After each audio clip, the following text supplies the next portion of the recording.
రాష్ట్రంలో భారీ వర్షాలు కురుస్తుండటంతో ప్రజలు అప్రమత్తంగా ఉండాలని చెన్నూరు ఎమ్మెల్యే వివేక్ వెంకటస్వామి కోరారు. అత్యవసరమైతే తప్ప ఇంట్లో నుంచి బయటకు రావద్దని సూచించారు. విష జ్వరాలు ప్రబలుతున్నందున పరిసరాల్ని పరిశుభ్రంగా ఉంచుకోవాలన్నారు. దోమకాటుకు గురి కాకుండా జాగ్రత్తలు తీసుకోవాలని సూచించారు. గ్రామాలు, మున్సిపాలిటీల్లో దోమలు పెరగకుండా ఫాగింగ్ చేపట్టాలన్నారు వివేక్ వెంకటస్వామి. మన రాష్ట్రంలో 2 రోజుల నుంచి విపరీతమైన వర్షాలు పడుతున్నాయి. అందరూ కూడా జాగ్రత్తగా ఉండాలి. ఇంట్లో నుంచి బయటికి వెళ్ళొద్దు.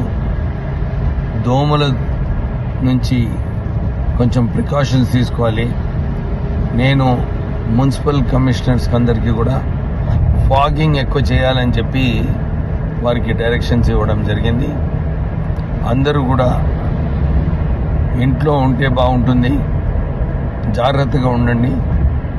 ఏమైనా కష్టాలుంటే డెఫినెట్లీ అధికారులకు ఫోన్ చేసి చెప్పండి. నేను కూడా మీ అందరితో కోఆర్డినేట్ చేసి మీరందరూ సేఫ్గా